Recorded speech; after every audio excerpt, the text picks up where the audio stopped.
Hare Rama, Hare Rama, Rama Rama, Hare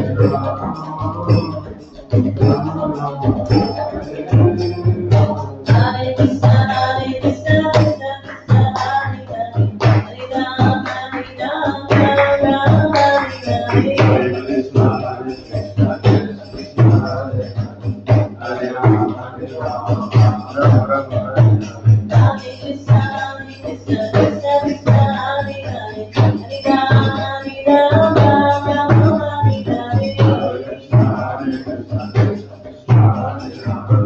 Krishna, Krishna Hare Hare, Hare Rama, Rama Rama, Hare Krishna, Hare Krishna, Krishna Krishna, Hare Hare, Hare Rama, Rama Rama, Hare Hare, Krishna, Hare Krishna,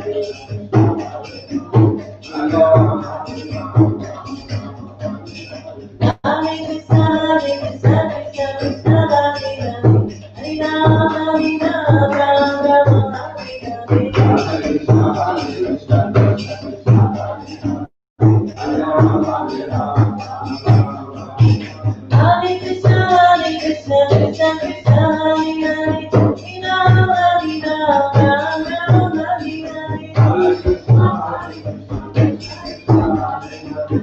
Rama, Hare Krishna, Hare Krishna, Krishna Krishna, Hare Hare, Hare Rama, Rama Rama, Hare Hare, Hare Krishna, Hare Krishna, Krishna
It's going to be expanded church of Prabhupada Ki, Shiva Prabhupada Ki,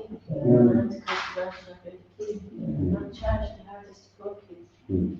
Prem se Lord Shri Krishna Chaitanya Prabhu Nityananda Shri Vaisam Gadadham Shiva Sadi Gaura Bhaktivinoda Ki, Shri Radha Krishna Gopika Vinod Shramaka Radhika Shri Guru Gopika Ki, Shri Vrindavan Dhamma Ki, Shri Dr. Madhava Dhamma Ki, Shri Nira Chandra Puri Dhamma Ki, Kurnavan Dhamma Ki, Gangamani Chunmai Ki, Bhakti Devi Tosmarana Ki, Shrimati Vrinda Devi Ki, Shri Harinam Sankirtan Ki, Shri Prabhupada's Transcendental Book Distribution Ki, Shri Prabhupada's Transcendental Prasad Distribution Ki, Shri Harinam Guru Ki, Iskon Movement Ki, Vaishnava Singh Vaishnava Sangha Ki, Samavita Bhakti Vrinda Ki, Nitai Gaur all glories to the assembled devotees, all glories to the assembled devotees, all glories to the assembled devotees, all glories and glories to the lotus feet of Shiva and Shiva.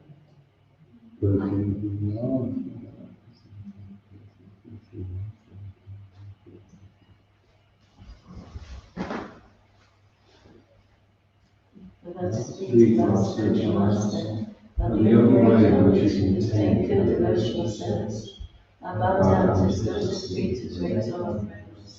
By his grace, one can cross the ocean of material suffering and obtain the mercy of Krishna.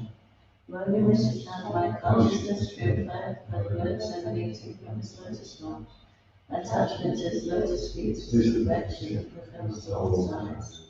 He opens my darkened eyes and fills my heart with transcendental knowledge. He is my Lord, birth after birth. From him is how to bring the enemies who by him ignorance is destroyed. The Vedic scriptures sing his character. Our spiritual master is the ocean of mercy, the friend of the poor, or the master of the devotees, or master of mercy us. Gives the shade of the lotus feet. Your fame will spread around 3 worlds. We take shelter to your lotus feet. Is the membrane says the Bhaktivedanta Swami Prabhupada Ki.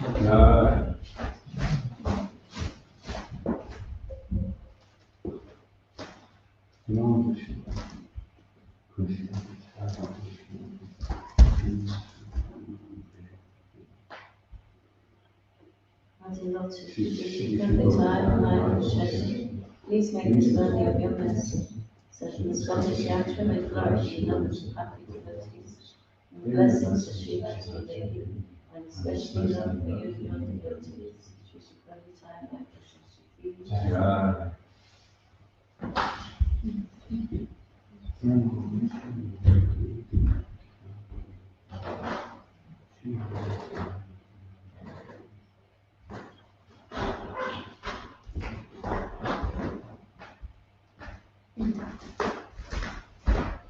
Hare Krishna.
And from Sri Prabhupada, Volume 6, Uniting Two Worlds.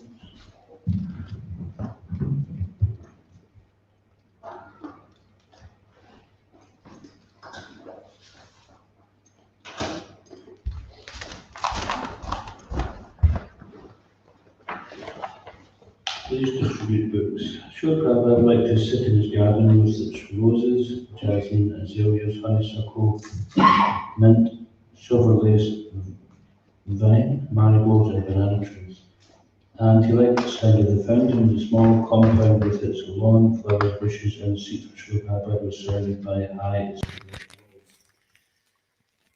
Sometimes you can see Prabhupada's picture in that.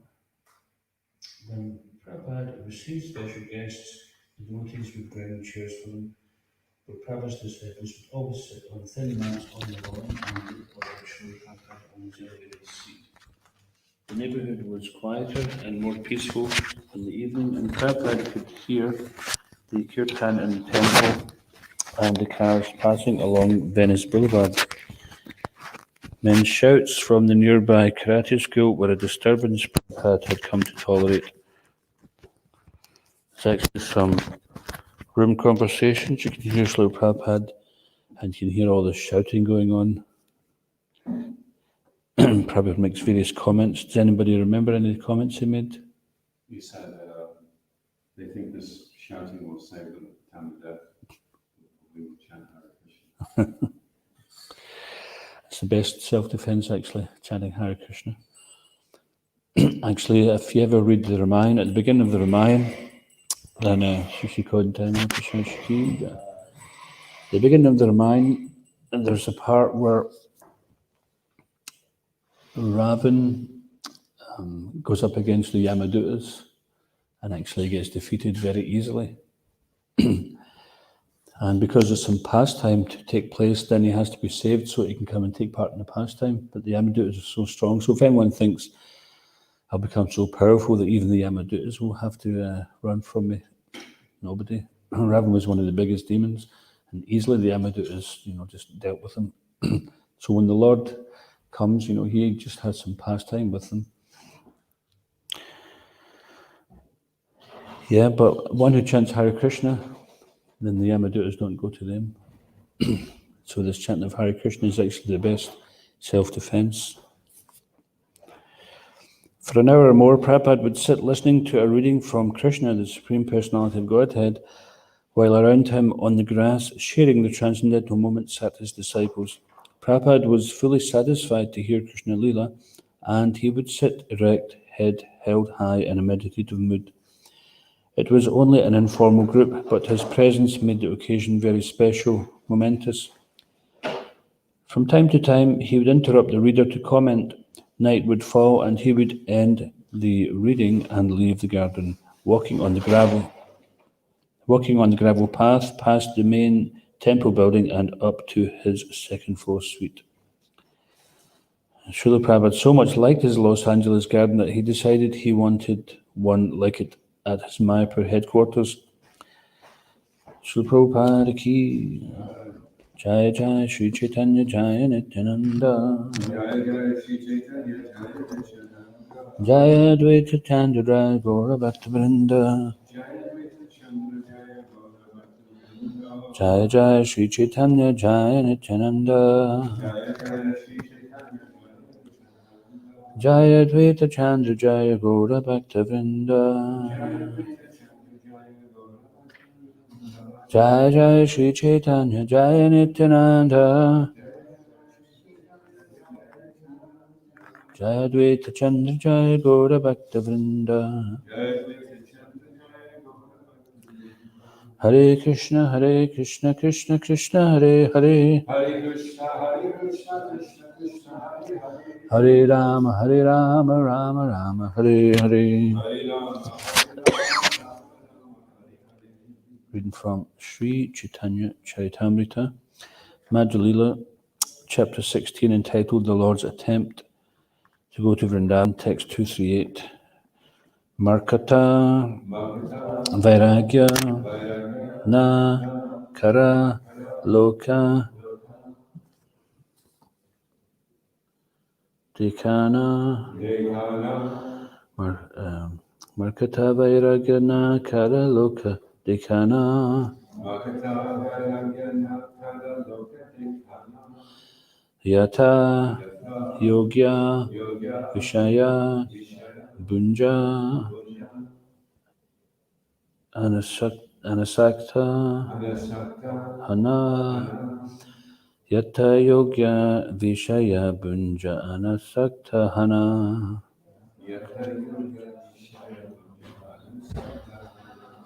Markata Vairagya Nakara Loka Dekana Markata Vairagya Nakara Loka Dekana Yata Yoga Vishaya Bunja Anasakta Hana Yata Yoga Vishaya Bunja Anasakta Hana Markata Vairagya Nakara Loka Dekana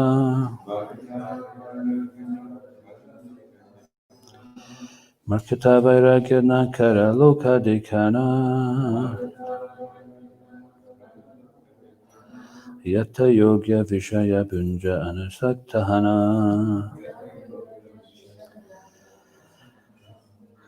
Yata yogya vishaya punja anasaktahana. Please chant.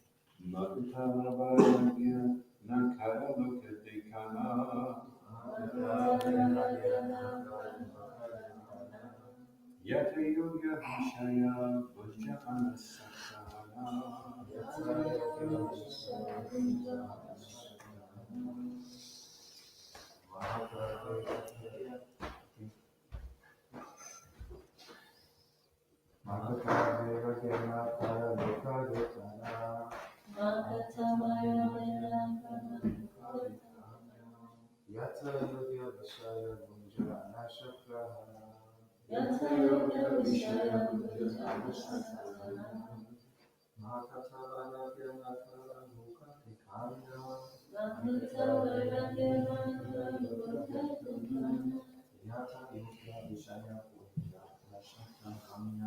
Yata yoga vishaya bunja anasaktahana. Ladies.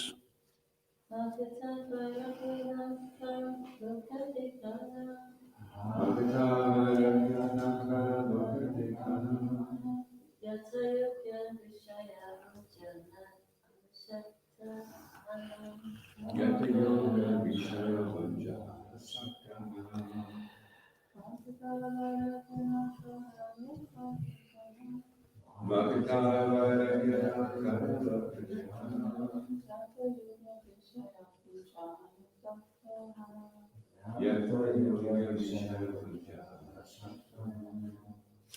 Markata vairagya. Monkey renunciation. Nakara, do not do. Loka, to the people. Dekana, showing off. Yata yogya, as it is befitting. Vishaya, material things. Bunja, enjoy. Anasakta, without attachment. Hana, being. Translation: you should not make yourself a show bottle devotee and become a false renunciant. For the time being, enjoy the material world in a befitting way and do not become attached to it. Please repeat: you should not make yourself a show bottle devotee and become a false renunciant. For the time being, enjoy the material world in a befitting way and do not become attached to it. Srila Prabhupada's purport. The word Markata Vairagya, indicating false renunciation, is very important in this verse. Srila Bhaktisiddhanta Saraswati Thakur, in commenting on this word, points out that monkeys make an external show of renunciation by not accepting clothing and by living naked in the forest. In this way, they consider themselves renunciants, but actually they are very busy enjoying sense gratification with dozens of female monkeys. Such renunciation is called Markata Vairagya, the renunciation of a monkey. One cannot be really renounced until one actually becomes disgusted with material activity and sees it as a stumbling block to its spiritual advancement. Renunciation should not be falgu, temporary, but should exist throughout one's life. Temporary renunciation or monkey renunciation is like the renunciation one feels at a cremation ground. When a man takes a dead body to the crematorium, he sometimes thinks, "This is the final end of the body. Why am I working so hard day and night?" Such sentiments naturally arise in the mind of any man who goes to a crematorial ghat. However, as soon as he returns from the cremation grounds, he again engages in material activity for sense enjoyment. This is called Smarshana Vairagya or Markata Vairagya. In order to render service to the Lord, one may accept necessary things. If one lives in this way, he may actually become renounced. In the Bhakti Rasamrita Sindhu, it is said, Yavati Syat Swa Nirvaha Swikuryat Tavat Artavit Adi Adiki. It's hard to see this, it's so small. Nuna Tayanam Cha Chavati Paramartata. The bare necessities of life must be accepted, but one should not superfluously increase his necessities, nor should they be unnecessarily decreased. One should simply accept what is necessary to help one advance spiritually.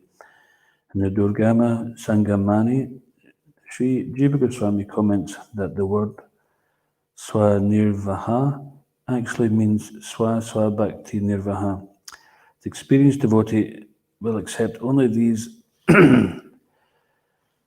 material things that will help him render service to the Lord. In the Bhakti Rasamrita Sindhu, Marketa Vairagya or Falguda Vairagya is explained as follows. Panchkitaya Buddhya Hari Sambandhi Vastuna Mukshubi Parityago Vairagyam Falgukatyate. When persons eager to achieve liberation renounce things related to the Supreme Personality of Godhead, thinking them to be material, their renunciation is called incomplete. Whatever is favourable for the rendering of service to the Lord should be accepted and should not be rejected as a material thing. Yukta Vairagya or befitting renunciation is thus explained.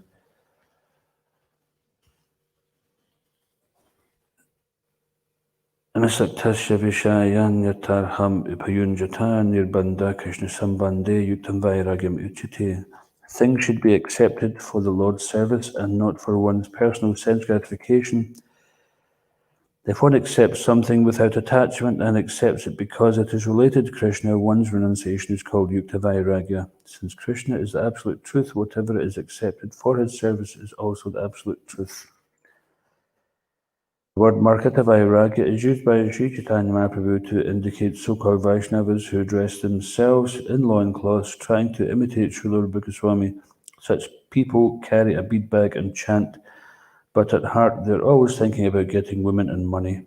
Unknown to others, these Marketa Vairagis maintain women but externally present themselves as renunciants. Sri Chaitanya Mahaprabhu was very much opposed to these Marketa Vairagis or pseudo-Vaishnavas. Om Ganantamarandasya Gananjana Salakaya Chakshunlitam Yana Tasmashi Gravin Maha Kam Gurati Vachalam Pangam Lagate Grimyat Kripa Tamaham Vande Shigram Dintaranam Jai Shri Krishna Chaitanya Prabhu Nityananda Shri Advaita Gadadhar Shiva Sadi Kora Bhaktivinoda Hare Krishna, Krishna Krishna, Hare Hare, Hare Rama, Rama Rama, Hare Hare. Yeah, no, it's just my back is the problem, thanks. Okay, the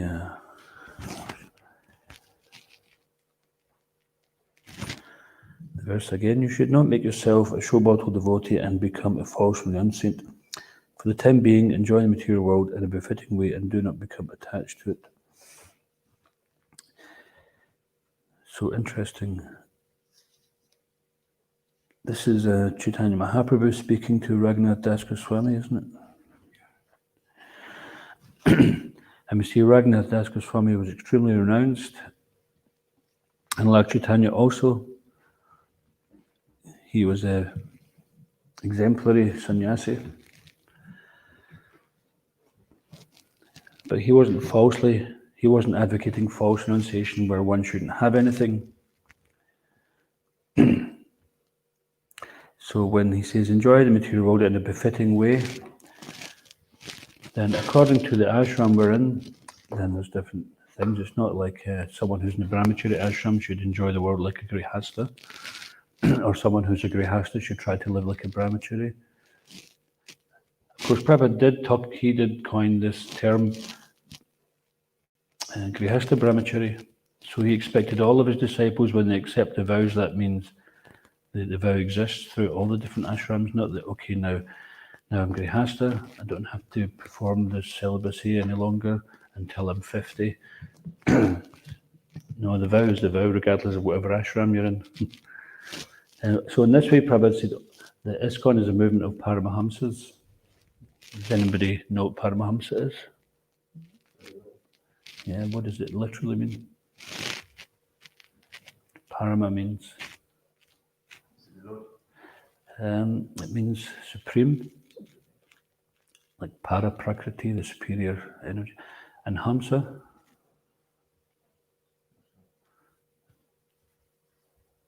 swan. Paramahamsa, it means swan-like devotees, that they can take the gold from a filthy place, or they can take it from a mixture of milk and water. They can just take the milk out of it. And they're so expert that they can take the good, even if a situation seems to be so bad. And sometimes Prabhupada would do that. There'd be people that, historical people that typically nobody would say about, and he'll say something good. It's not that he supports them, but he can actually see the good in everybody. There's some good in everyone. So one who sees the good in people can bring the good out in them, if they want to. We all have free will, even if someone is really positive about you and they want to bring the good out, and you just want to be a rascal, then nobody can change it. You have to be willing. So they say that in order for a child to be conceived, then there has to be a potent father and a fertile mother. So this means that the speaker must be potent and the hearer must be receptive. If the speaker's potent and then the hearer's like, well, I went to this one's class and it didn't do anything for me, so the guy must be bogus, he can't be following right. We could be speaking like that. So the onus is on us, from our point of view, to be sincere. And we can take gold, we can take instructions even from a karmi, a non-devotee. So that doesn't mean to say we go up to somebody in the street, some karmi in the street, and say, my dear Prabhu, please instruct me in devotional service. Not like that. But it may be inadvertently they say something which is like, well, I just read that in Prabhupada's books, and Krishna's telling me through this non-devotee. There was one occasion I was in Sankirtan distributing books on Edinburgh, Princess Street, and it was a very hot day and I'd just been freshly shaved up, so I had to wear my woolly hat, otherwise my head was going to get burnt. And the kitchen was too salty that day and I had no water with me and no money to buy any, so it was quite a bit austere. And I was feeling a bit overwhelmed because it was like a conveyor belt of loads of people just rushing past and you're trying to stop people, and somehow or another that had to be the spot. I don't know why. I mean, probably could have just went somewhere else, but that was the mindset in those days, that you had to go to the busiest spot and just jump right in the middle of it. Otherwise, you may as well not bother going out. And we were young and enthusiastic, so we used to do that. That's how we'd find our Sankirtan spot in the city. You'd just look for a minute and think, okay, what's the busiest spot here? And you just dive right into it, like whitewater rafting amongst the non-devotees, trying to distribute books amongst it all. And so I was getting nowhere, and I was actually really struggling. And then this one old woman came up and said to me, just be bold. She says, everyone else is bold, so you be bold. So then I thought, okay, I'll take that instruction, because I was praying to Krishna, what can I do? And then this person came up, and it was such a revelation. It was like Krishna had somewhat inspired this person to come and say what I needed to hear. And then I took that instruction, and then the day changed, and actually many days changed after that. So of course, there's a difference between bold and being arrogant. If you're being arrogant, then the police will be coming looking for you. So we can be bold. It doesn't mean to say we'll lose respect. If we lose respect, then that has the negative effect, the adverse effect. Anyway, back to the point is that this market vairagya, this principle of yukta vairagya, is what Lord Chaitanya is discussing here with Raghunath Das Goswami. He's not saying that he should just give everything up and just sit and chant and do nothing. No, he gave them service, and he didn't want to make some false renunciation. The Raghunath Das Goswami by nature was very renounced because he wasn't inclined towards sense gratification. But Lord Chaitanya is saying this principle of enjoying the material world in a befitting way and do not become attached to it. So according to the instructions you get from your spiritual master and the service you've been given, the ashram you're in, then we can act in particular ways. So Raghunadas Goswami, like so many wonderful devotees of Lord Chaitanya, disciples of Srila Prabhupada, etc., then they're not inclined to a life of sense gratification. They're serious devotees.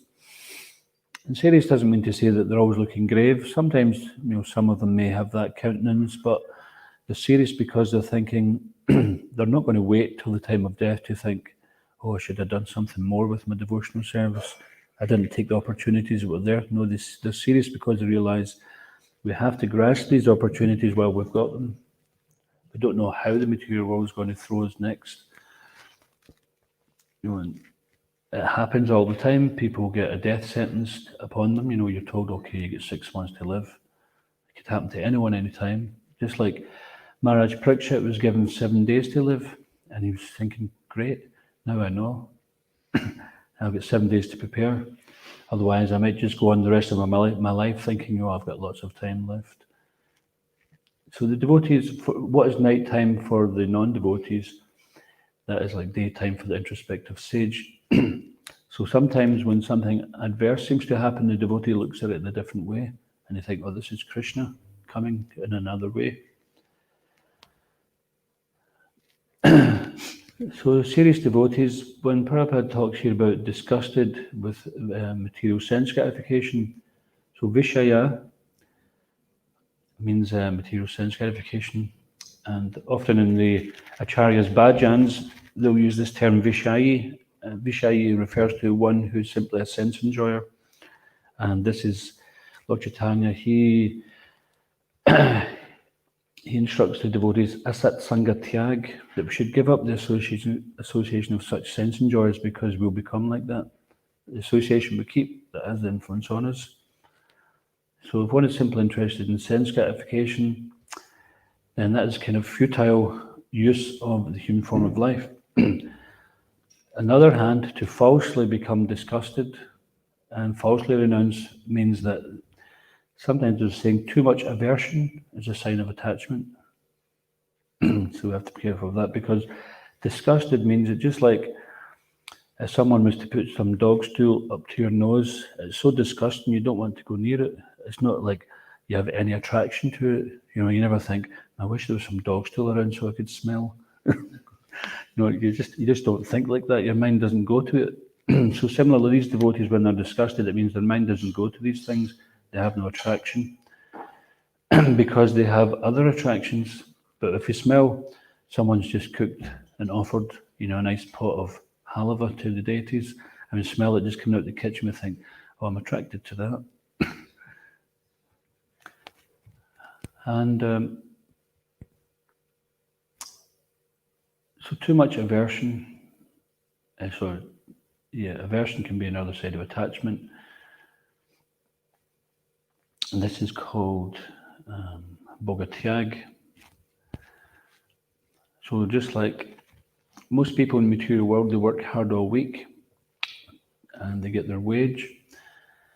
And because they're not exactly fired up about their job, they want to forget about their job, or they simply just want to enjoy. And sometimes they want to enjoy so much that their enjoyment turns to suffering. This is the nature of material pleasure. The more we try to enjoy it, then the more that pleasure decreases. So even if someone does make a big pot of halava and they say, okay, that's all there is today, and you can only eat it if you have 10 plates. It's either no plates or 10 plates. Which do you want? You think, well, I'm really starving and it smells good. I'll try for the 10 plates. By the time you get to maybe the third or fourth plate, you're thinking, no, I can't do any more. Or it's, okay, that's good, I've had enough. No, you're not getting out of here till you had your 10 plates. So we do that with ourselves, and then we never want to have halava again. So I know one devotee who was particularly fond of Maha Tulsi Manjaris.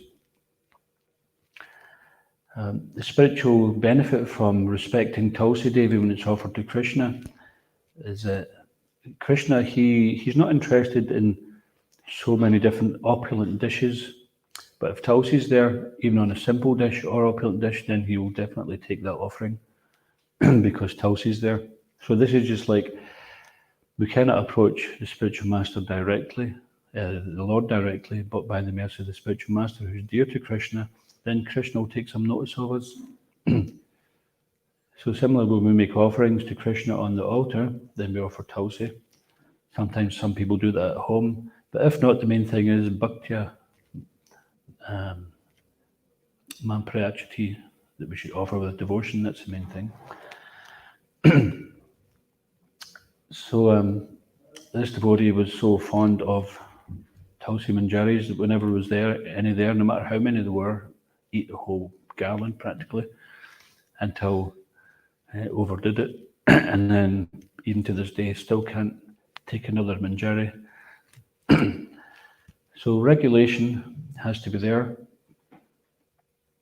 And according to the ashram, then we should follow that, the regulative guidance in that ashram. But at the same time, one shouldn't become attached to these regulations.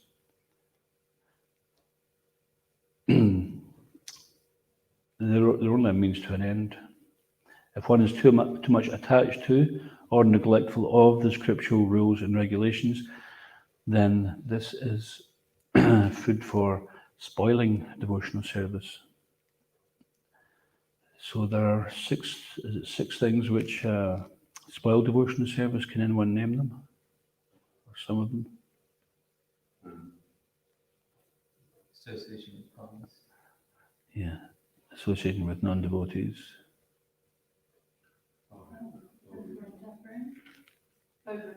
Over-endeavouring for mundane things which are difficult to achieve, yeah. Talks to you.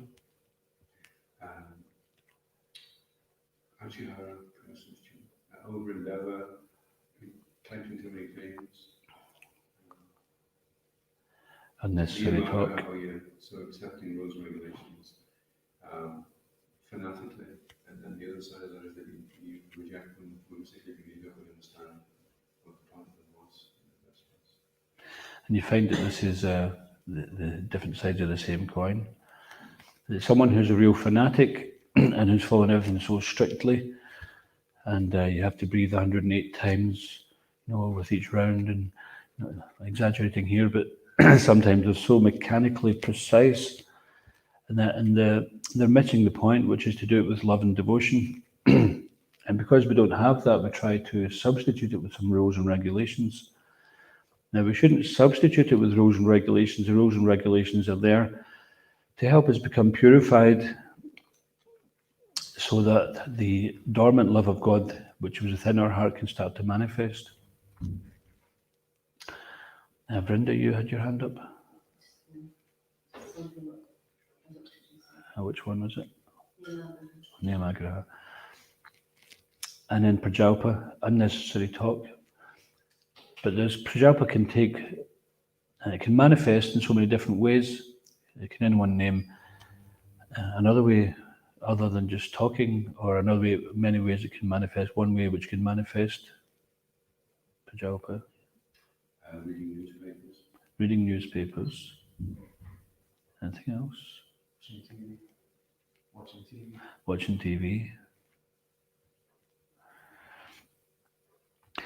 Of course, even at that, generally it's considered we shouldn't do these things because it can become a distraction, but sometimes a devotee may be doing these things for a purpose. Of course, we shouldn't pretend, I'm watching this, my favourite TV programme because I'm hoping to get some Krishna conscious inspiration from it. We should be honest about it. If we're too attached to that, then just see it. Don't say, I'm reading newspapers every day just in case there's something spiritual in there or whatever. Also, sometimes it's just we can use these social media for Prajalpa. We're connecting with people who are simply just keeping us connected to the material world. So what do we want to be connected with? Do we want to be connected with Krishna, which is back to yoga, or do we want to be connected with Maya? So the objects themselves are actually neither good nor bad, but how we use them. And this is the principle of Yukta Vairagya. And there's many things go on in the name of Yukta Vairagya. Yes, I'm using this in Krishna's service, but where is Krishna in it? What's the purpose of it? How is it actually connected? Is it something which our spiritual master would be he would approve of? So the main thing is honesty. It's not necessarily that we'll be pure devotees overnight, that we've heard the message and then, oh my goodness, I need to all of a sudden do everything perfectly. No, progress is actually more realistic than perfection. Progress leads to perfection, and that's why it's a practice. It's not like, okay, you've heard this message once, and now you should have everything perfect. So we don't want to see any mistakes, and nobody will ever fall asleep in their japa as soon as they've heard these instructions. So we have to endeavour, and some people, they do better in one thing than another, so we have to help each other. We shouldn't think, well, I never fall asleep in japa or class, and this one does, so I'm just going to poke at this person, or I'm better than this person at that, so I'll utilise that just to kind of demonstrate my superiority. So that's not a devotional mood. That's a non-devotional mood. That's exploitative mood. So Krishna's always interested in the mood which we have, not necessarily the external thing which we do. If our mood is wrong, then it doesn't take us closer to Krishna. It becomes a barrier to Krishna. So our mood has to be right. That's the main thing. Even there was one godbrother of Srila Prabhupada, and when Srila Prabhupada's spiritual master passed away, there was some dissension in the ranks, and there was differences of opinion, and the mission didn't continue in the way that Srila Bhaktivedanta Saraswati intended. And Prabhupada was quoted as saying that they practically destroyed his movement. But when one of them died, one of these devotees who Prabhupada had said, had practically spoiled his spiritual master's movement when he died, and when he passed away, of course, a devotee never dies. Then Prabhupada said he went back to Godhead, and his disciples were saying, "Oh, but you said this." He says, "Yes, because he was doing what he thought was, he was doing his best, what he thought was to please his spiritual master. So his intention was good." Of course, there's another saying that the path to hell is paved with good intentions. And there's always a contradictory statement, right? Many hands make light work, too many cooks spoil the broth. So there's always something to contradict, but it's always a matter of the time, place, and circumstance, or the time, place, and candidate. So, of course, Srila Prabhupada says that this movement, he asked how it spread, and devotees were saying by purity, by sincerity, etc. And says, no, organisation and intelligence. So this organisation and intelligence means that we have to cooperate. Organisation can't happen if people don't cooperate. And if we've all just got our own opinion, then that is an obstruction to cooperation. It's not befitting the path which is shown by Lord Chaitanya. So we should be careful not to do something in the name of renunciation when it's not required. Like sometimes people, they may want to live a life which is so simple, or they want to do something which is not really necessary, and it's not necessarily part of the mission. So it's really important that we learn what is Srila Prabhupada's mission, what is the mission of Chaitanya Mahaprabhu. Otherwise, what we do is we impose our idea on top of it, and then it creates some tension and friction, because those who know the mission, they're not going to accept that. They're not, because they feel duty bound to protect that mission, so it continues generation after generation. So when someone comes up with something which is a deviation or an opinion or a misunderstanding, then they feel duty bound to correct that. So therefore, Manushyanam Sahasresu, that many, many millions come to the path of spiritual life, but unless they can grasp what is that mission, what is the purpose of the Lord, what is the Lord's intention for us. Unless they grasp that and they hold on to their own opinions, then not everybody sees Krishna in truth. But we have every opportunity to see Krishna in truth because we have the association of many great devotees. We have the association of Prabhupada's books, Prabhupada's lectures, videos, etc. So this Guru, Sadhu and Shastra is such a blessing upon us. And we have devotional service which will purify us and give us the necessary humility to understand this Krishna consciousness movement. So the renunciation which has been spoken about here, known as Markata Vairagya, is the renunciation of monkeys living in trees. They don't wear any clothes. So sometimes you get these personalities called Naga Babas, basically naked Babas, and they appear to be so renounced that they're not wearing any clothes. But they're attached to smoking ganja and having sex and things like that. So it's not necessarily a very genuine form of renunciation. So therefore, Prabhupada says, better to be an honest street sweeper than a charlatan meditator. Charlatan means someone who's not bona fide, they're bogus, they're cheating. Sleight of hand, they make it look like, watch this hand here, and while they're doing that, then they're stealing something, they're up to something. This is the nature of a magician, is distraction, isn't it? They make something like, yes, check this out, and I'm doing something with that.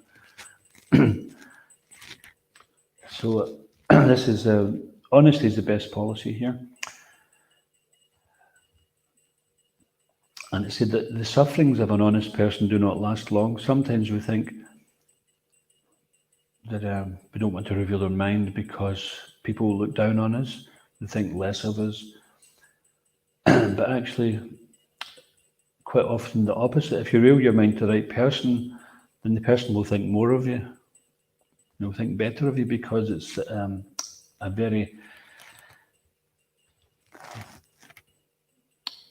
it's a big thing to actually go and take that courage. It's a courageous thing to actually go and reveal your mind to someone, because what you're doing is basically informing on Maya, informing on your mind. Your mind's got control and it's saying, yes, do this, do that, you're like this, you're like that.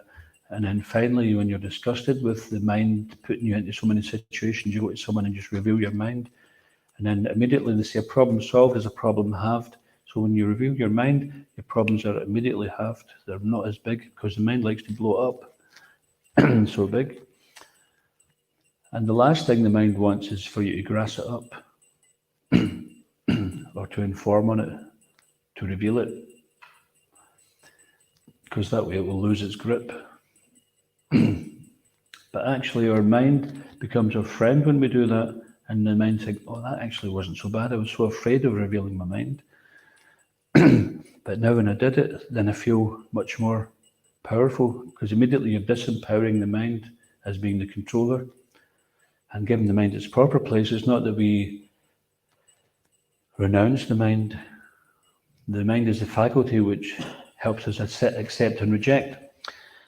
So when we accept and reject on the basis of devotional service, then that is when our mind is our friend. When we accept and reject on the basis of our false prestige or sense gratification or false ego, then that's when our mind is our enemy. And we have the choice how we want to engage that, how we want to direct it. So the other type of renunciation discussed here is called, what's it called again? Crematorium renunciation, Smarshana Vairagya.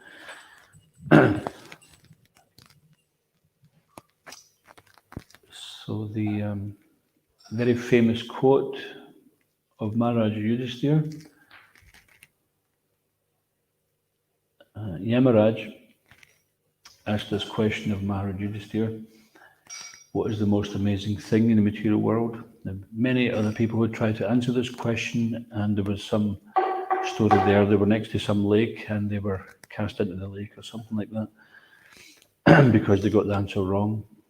You know, someone would say like, oh, Mount Meru or something like that. What's the most amazing thing in the material world? But finally, Maharaj Yudhishthir, who's sometimes known as Dharmaraj, because he's so situated in truth, he answered that the most amazing thing in the material world is that every moment the souls are flocking to the house of death, but a foolish person thinks, I will not die.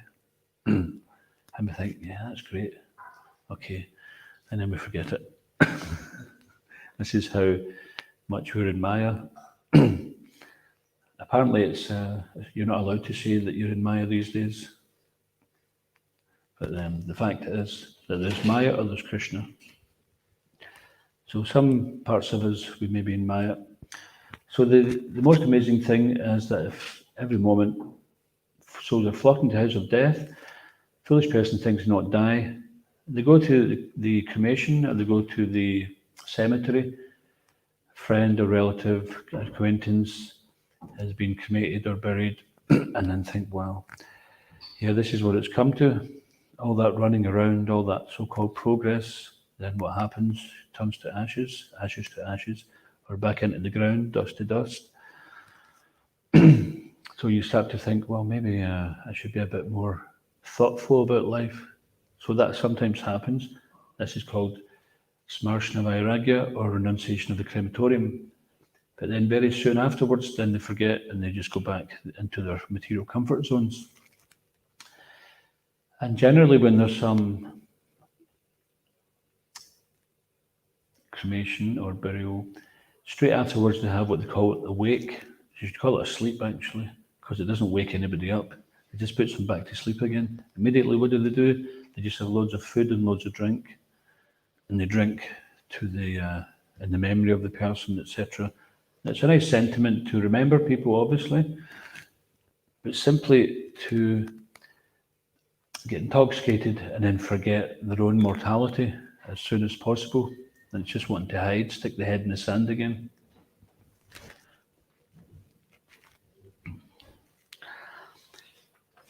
So the renunciation of the devotees is that they,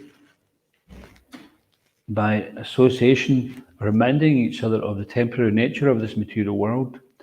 We don't allow ourselves to become too comfortable in it. Just like Lord Chaitanya says, that we can enjoy this material world in a befitting way.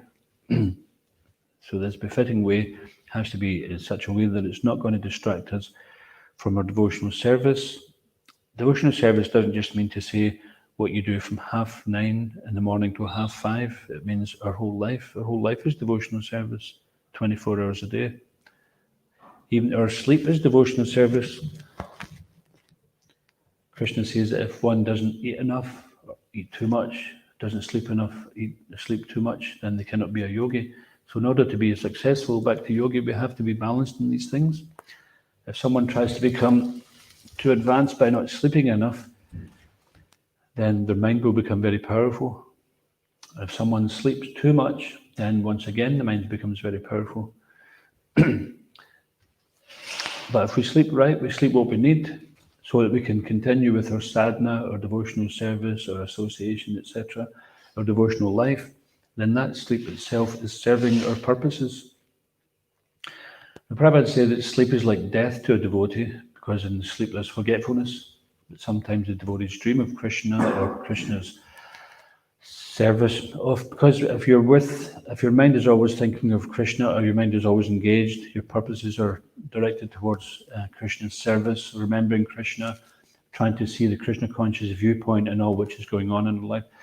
And even in your sleep, you'll be analysing things in a Krishna conscious way, or you'll be experiencing and associating with devotees. You might find yourself, the service you do during the day, you're doing it in your sleep. One time we were in Nepal at the Gandaki River. We're collecting shalagrams all day long, collecting the shalagrams. And that night I was dreaming of shalagrams. I seen this huge, big 8-foot shalagram with a giant chakra on a cliff face, and I was thinking, oh, maybe tomorrow we're going to find that one. I'm so fired up.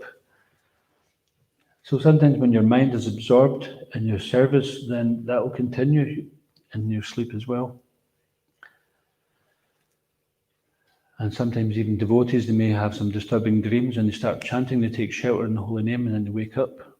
So this is what we want to do, is that whenever there's some problem, we automatically want to be taking shelter of Krishna, that we're not taking shelter of something else. So this is the result of our renunciation, that we're doing everything for Krishna, and it means we're always leaning on Krishna, we're always looking to Krishna for our protection, for our maintenance, maintaining us, and we recognize that Krishna is providing everything for our physical maintenance and even our spiritual maintenance. He's providing the path back to Godhead.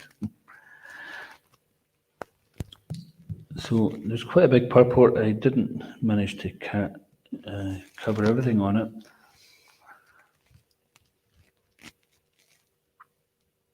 Prabhupada does give some details about Yukta Vairagya. The bare necessities of life must be accepted. So he says, must be accepted. We shouldn't unnaturally renounce the bare necessities of life. But one should not superfluously increase the necessities,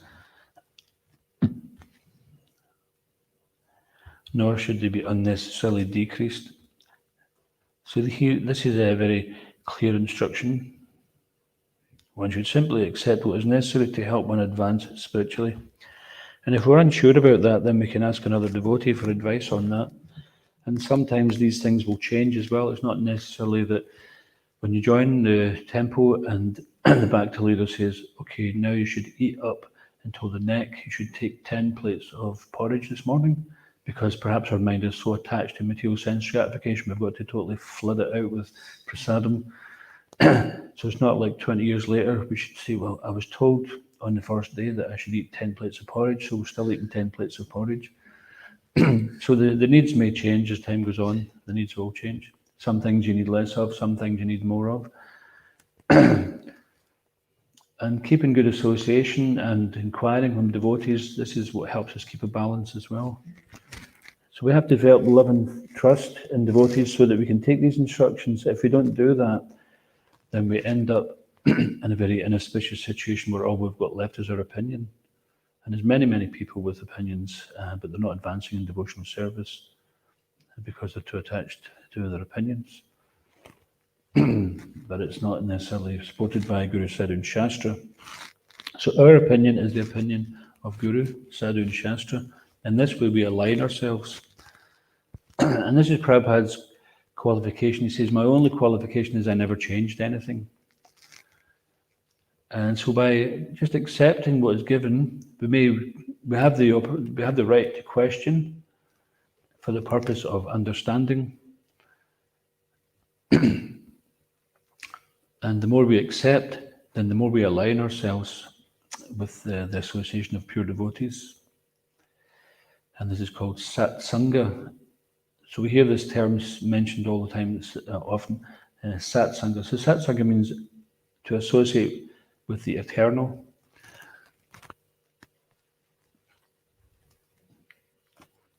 So this material world is actually the Lord's property, and He is the one who's also telling us we can use it in His service.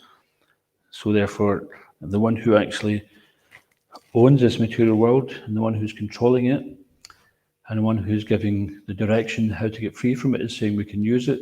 So this Yukta Vairagya is the highest principle of renunciation, because it's recognizing who this world belongs to. And in this way, all the other types of renunciation, these false renunciations, then they can be surpassed very easily. Anyone got any questions or comments or corrections? Talks to you. Just recently, Sri Rama has just put a video out. It's his opinion, which isn't in line with what we as a society. But he says that he's an ISKCON man, and he calls the GBC to his base to do that.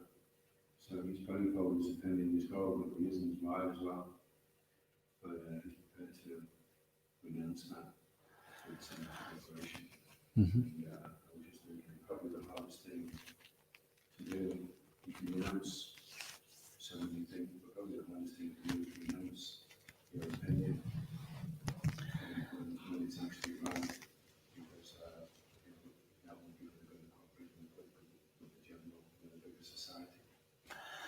Yes, so if anyone didn't hear that, basically what Adhoksha was saying is that Shiva Ramaraj has a certain opinion, and it wasn't the same opinion as GBC, but because he is 100% committed to doing what Prabhupada wanted, which was to follow the GBC, and he has full faith in that, then he would give up his own opinion to follow what was the direction of the GBC. So this is an amazing example of a senior devotee showing us that at any stage, no matter how advanced you are, you don't just follow your own opinions. And sometimes this happens. We may think ethically or morally we have some better opinion, but actually sometimes this mundane moralism can also be a stumbling block on the path of devotional service. If you read Krishna book, not that we should imitate Krishna, like Krishna was a butter thief. He's known as Makanchor, but it doesn't mean to say we can go around, oh, Krishna stole butter, so we can go and rob a bank. That's fine. Krishna was like that. So we don't think like that. But it's not, the mundane morals aren't always, it's like what is law now wasn't law before. So someone may say this is a law of the land that you can't do this now, but previously it was allowed. So does that mean, or vice versa, that people used to get jailed for something, but now they don't get jailed? Just like, say, for example, homosexuality. Hundreds of years ago, people were put to death for that. And then maybe 100 years ago, 50 years ago, they were put in prison for it.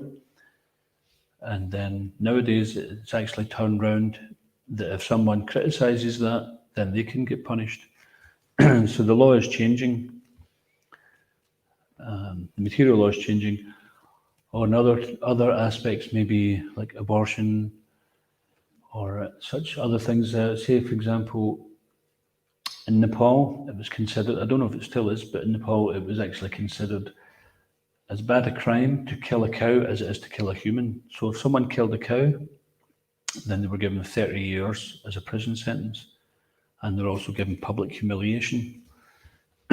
A friend of mine who's from Nepal, he said that it used to be someone would do something like that, they were actually taken through the marketplaces, just like we read in Chaitanya, Charitamrita, Haridas Thakur was whipped in different marketplaces. So they weren't whipped, but they'd have all these old shoes tied onto them and have to walk through the marketplace. So shoes are considered, especially old shoes, is considered very contaminated. And they said they were publicly humiliated. They weren't just, okay, you did something now, let's make sure you've got a big flat screen TV in your cell and you've got all modern conveniences because and we'll give you some therapy and things like that. So of course these things may be there, they may be helpful, but often people they're unhappy because the punishment doesn't fit the crime. Like someone kills somebody and they're out of jail in 7 years and they do it again. The hometown I came from, there was one chap which we knew, he'd killed somebody and within 7 years he was back out, and within no time he killed somebody else and he was back in again, possibly back out again. But then you get somebody who robs a place and they get like 25 years. So it just shows you the values of the material world are mixed up, that money is more important than life, but you can't buy even a moment for all the money in the world. So this is just, it doesn't instill a lot of confidence in us. So anyway, this is a good example of, regardless of what our opinion is, and sometimes what happens is, even if our opinion's right, if we follow the authority, then it may come the time when it is now the time, then this opinion can come into place. Because sometimes the opinion is right, but it might be the wrong time to try to manifest it within the organisation. So there's a lot of people involved who have to be convinced, and all it will do is create much unrest. It's like, personally speaking, before I joined the temple, I was thinking of becoming vegan because I was even aware of the dairy situation then. But when I joined the temple, then I was convinced that it was okay. We can just offer it to Krishna. I don't want to get into a big discussion here because that can go forevermore. But now it's coming back round again. So At that time, the Ahimsa situation wasn't at the forefront of the movement, although vegetarianism was, but propagating the mission and the message and the book distribution was. But now we see that the world is better situated, better suited, and Ahimsa dairy cow protection now is the best time for it to manifest. So we may have our opinions and we may have to wait for them, or it may turn out that we have our opinions and we're very convinced about them, but if we're just patient and along the line we realise actually I was wrong, it was a good job I didn't push that too much because I just made an international fool of myself. Okay, so anything else before we finish? Okay, thanks for that point. Let's go and go in the key. Shri Prabhupada ki, Shri Chaitanya Charitamrita ki, Chaitanya Gaur Premanande. Gaur Bhakta Vrinda ki, Jai.